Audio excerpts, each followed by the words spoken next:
16 September 1963. Di hari itu, Malaysia resmi lahir, sebuah negara baru berdiri di Asia Tenggara.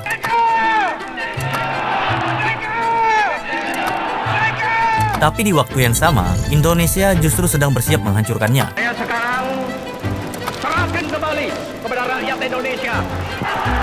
Bukan sekedar ancaman politik, bukan cuma slogan, ini adalah konfrontasi militer, sebuah usaha untuk menghancurkan Malaysia bahkan sebelum negara itu benar-benar berdiri.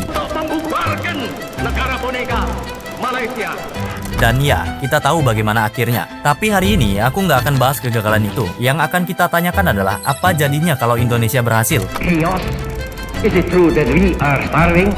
Apa Malaysia masih jadi negara yang sama? Apakah Singapura akan tetap seperti sekarang? Atau Asia Tenggara bisa punya cerita yang benar-benar berbeda? Still, when the nation of Malaya is born, she is only 1/15.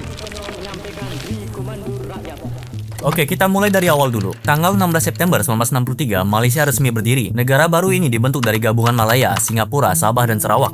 Tunku Abdul Rahman, Prime Minister and Architect of Malaysia, a drive for unity in face of war from the giant neighbor Indonesia.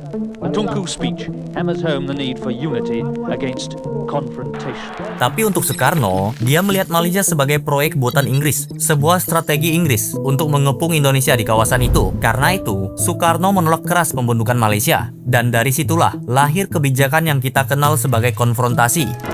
And Indonesia strikes against her neighbor, sending paratroopers on guerrilla missions, waging a deliberate, undeclared war of terror and aggression. Ini bukan perang terbuka seperti invasi besar-besaran. Konfrontasi ini lebih mirip seperti perang bayangan, dan konflik ini berjalan dari 1963 sampai 1966. Nah, yang sering dilupakan banyak orang, Indonesia waktu itu sebenarnya bukan negara yang lemah. Militer Indonesia saat itu, terutama Angkatan Udara dan Laut, termasuk yang paling kuat di kawasan itu. Bahkan, kekuatannya cukup besar sampai Inggris dan Australia benar-benar waspada. Secara geografis, posisi Indonesia juga sangat menguntungkan. Dari Sumatera di barat dan Kalimantan di timur, Indonesia seperti menekan Malaysia dari dua sisi sekaligus. Artinya, secara posisi, Malaysia ada dalam tekanan besar, dan Indonesia memang sempat sangat dekat untuk memberikan pukulan yang serius. Di Sarawak, pasukan Indonesia pernah menyusup jauh ke dalam wilayah Malaysia. Beberapa operasi bahkan berhasil menembus puluhan kilometer sebelum akhirnya dihentikan oleh pasukan Inggris. Di Singapura, bom McDonald House meledak, 3 orang tewas. Dan itu bukan serangan acak, tapi ini adalah bagian dari operasi militer terencana. Jadi kalau pertanyaannya, apakah Indonesia benar-benar punya peluang menang? Jawabannya iya, ada. Tapi masalahnya, Indonesia bukan kehabisan kekuatan di medan perang. Indonesia justru kehabisan napas di dalam negeri. Ekonomi mulai runtuh, inflasi meledak, situasi politik makin kacau, dan posisi Soekarno sendiri mulai goyah. I, President, Supreme Commander of the Armed Forces of the Republic of Indonesia, appoint Major General Soeharto. I appoint him as Minister, Commander of the Army. Dan di titik itulah muncul pertanyaan yang jauh lebih besar. Kalau saja Indonesia waktu itu benar-benar berhasil, apa yang sebenarnya terjadi?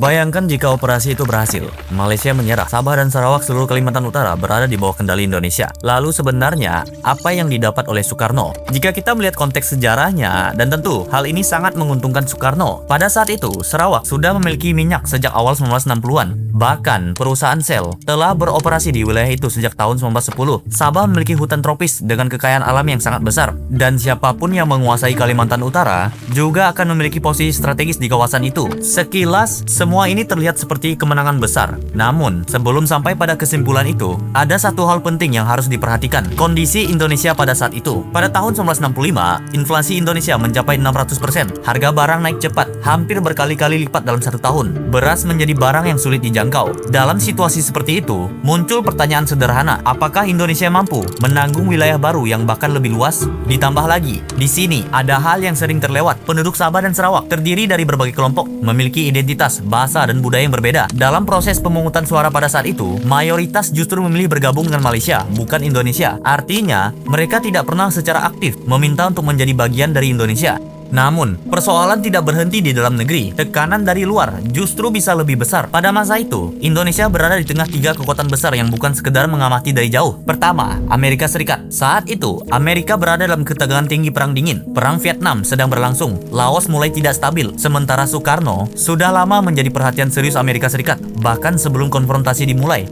Sejumlah dokumen CIA yang kemudian dibuka menunjukkan bahwa Amerika telah mempertimbangkan berbagai opsi, termasuk tekanan ekonomi terhadap Indonesia. Dan yang kedua adalah Inggris. Inggris mengambil sikap yang jauh lebih tegas. Menteri Pertahanan Dennis Healey menyatakan bahwa Inggris siap membela Malaysia, termasuk dengan kekuatan militer jika diperlukan. Dan itu bukan sekedar pernyataan politik. Sekitar 50.000 pasukan Inggris sudah ditempatkan di Malaysia.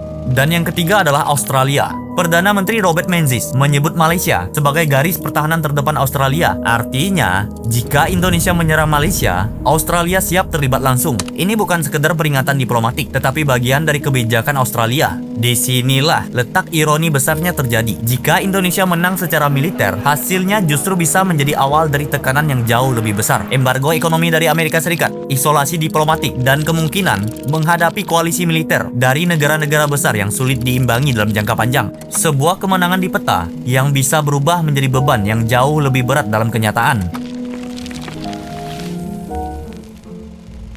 Namun ada satu bagian yang jarang dibahas. Pada 8 Agustus 1967 di Bangkok, Thailand, ASEAN resmi berdiri. 5 negara pendiri, Indonesia, Malaysia, Filipina, Singapura, dan Thailand, tidak lahir dari visi besar yang rumit, tetapi dari rasa lelah. Lelah karena konflik yang terus terjadi, menghabiskan banyak biaya, merusak hubungan, dan tidak membawa hasil apapun selain ketegangan. 2 tahun sebelumnya, Asia Tenggara berada dalam situasi yang sangat tidak stabil. Konfrontasi Indonesia-Malaysia masih berlangsung. Masalah Sabah masih menjadi sumber ketegangan, dan Singapura baru saja berpisah dari Malaysia dengan kondisi yang sulit. Saat itu, semua pihak mulai sadar bahwa jika konflik terus berlanjut, tidak ada negara yang benar-benar diuntungkan.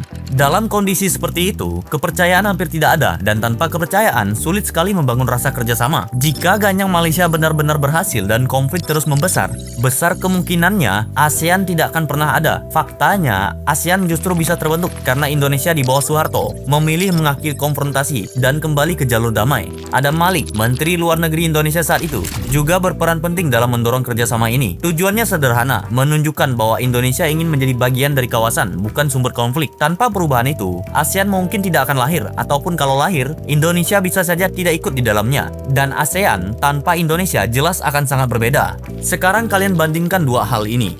Di PBB, Indonesia adalah salah satu dari 193 negara. Suaranya sama dengan negara kecil sekalipun, pengaruhnya ada tetapi terbatas. Di ASEAN, situasinya berbeda. Indonesia adalah negara terbesar di kawasan ini, penduduk paling banyak, dan wilayah yang paling luas. Karena itu, banyak keputusan penting di Asia Tenggara selalu mempertimbangkan posisi Indonesia sejak awal. Contohnya terlihat dalam beberapa kasus. Saat krisis Myanmar setelah kudeta 2021, ASEAN membuat 5-point konsensus. Indonesia termasuk yang paling aktif, mendorong agar konflik diselesaikan lewat dialog. Meski negara anggota lain punya pandangan yang berbeda, di banyak situasi, Indonesia memang tidak selalu memutuskan sendiri, tetapi sering menjadi penentu arah. Sekarang, bayangkan jika skenario ganyang Malaysia berhasil. Indonesia saat itu masih menghadapi inflasi sangat tinggi dan ekonomi yang lemah. Hubungan dengan banyak negara jadi rusak, dan ditambah lagi harus mengurus wilayah baru dan penduduk yang tidak semuanya merasa bagian dari Indonesia.